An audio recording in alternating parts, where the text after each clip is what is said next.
സ്ഥാപനത്തിലെ ജീവനക്കാർക്കെതിരെ പരാതി ഉന്നയിച്ച ശേഷം ഏവർക്കും പ്രിയങ്കരിയായി മാറിയിരിക്കുകയാണ് ദിയ കൃഷ്ണ. വലിയ ചതി നടന്നിട്ടും ദിയയും കുടുംബവും കാണിച്ച പക്വത ജനങ്ങൾക്കിഷ്ടപ്പെട്ടു. കഴിഞ്ഞ കുറച്ചു നാളുകളായി ദിയ കൃഷ്ണയാണ് സോഷ്യൽ മീഡിയയിലെ സജീവ ചർച്ച. കേരളത്തിൽ ഇന്ന് ഏറ്റവും കൂടുതൽ ജനശ്രദ്ധ ലഭിക്കുന്ന ഇൻഫ്ലുവൻസറായി ദിയ മാറി. ദിയയുടെ ഭർത്താവ് അശ്വിൻ ഗണേഷും ചർച്ചയിലേക്ക് വന്നു. കഴിഞ്ഞ വർഷമായിരുന്നു ദിയയും അശ്വിനും വിവാഹം ചെയ്തത്. പ്രണയവിവാഹമായിരുന്നു. പ്രണയത്തിലായി അധികം വൈകാതെ വിവാഹ ജീവിതത്തിലേക്ക് കടക്കാൻ ഇരുവർക്കും സാധിച്ചു. നേരത്തെ ഇരുവരും സുഹൃത്തുക്കളായിരുന്നു. കൗതുകകരമായ മറ്റൊരു കാര്യം, ദിയയുടെ മുൻ കാമുകൻ വൈഷ്ണവിന്റെയും സുഹൃത്തായിരുന്നു അശ്വിൻ എന്നതാണ്. അക്കാലത്ത് ദിയയുടെ വ്ലോഗുകളിൽ അങ്ങിങ്ങായി അശ്വിനുണ്ട്. മൂവരും ഒരുമിച്ചുള്ള പഴയൊരു വീഡിയോയും ദിയയുടെ വിവാഹത്തിന് ശേഷം വൈഷ്ണവ് നൽകിയ അഭിമുഖവും ചേർത്തുള്ള ഒരു റീലാണ് ഇപ്പോൾ സോഷ്യൽ മീഡിയയിൽ പ്രചരിക്കുന്നത്. മുൻ റിലേഷൻഷിപ്പിൽ നിന്ന് പഠിച്ചത് എന്താണെന്ന ചോദ്യത്തിന് വൈഷ്ണവ് മറുപടി നൽകുന്നുണ്ട്.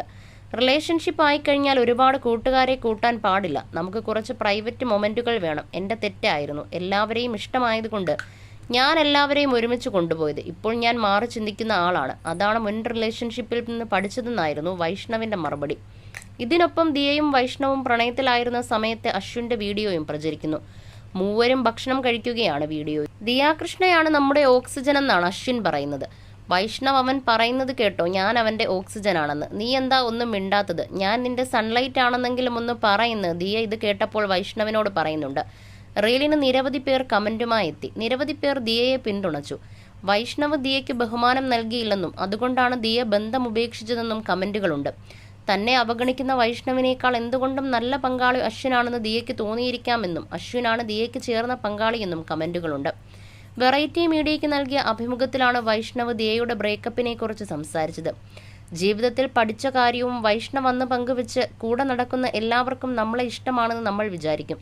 പക്ഷെ എപ്പോഴും അങ്ങനെ ആകണമെന്നില്ല. കൂടെ 5 പേരുണ്ടെങ്കിൽ അതിൽ 1-2 പേർ ആഗ്രഹിക്കുന്ന കാര്യമായിരിക്കും ഞാൻ നേടുന്നത്. അതൊരു പ്രശ്നമാകും. ഫ്രണ്ട്ഷിപ്പ് അല്ല, എല്ലാ ഷിപ്പും പോകും. അവസാനം ഷിപ്പ് മുങ്ങുമെന്നും അന്ന് വൈഷ്ണവ് പറഞ്ഞു. ബ്രേക്കപ്പിനെ കുറിച്ച് നേരത്തെ ദിയ തുറന്ന് സംസാരിച്ചിരുന്നു. പരമാവധി സഹിച്ചു ബന്ധം നിലനിർത്താൻ ശ്രമിച്ചതാണ്. നേരത്തെ ഒഴിവാക്കേണ്ട ബന്ധമായിരുന്നു. അതിൽ തന്റെ 100% നൽകിയതിനാൽ മൂവ് ഓൺ ചെയ്യാൻ എളുപ്പമായിരുന്നെന്നും ദിയ കൃഷ്ണ അന്ന് പറഞ്ഞിരുന്നു.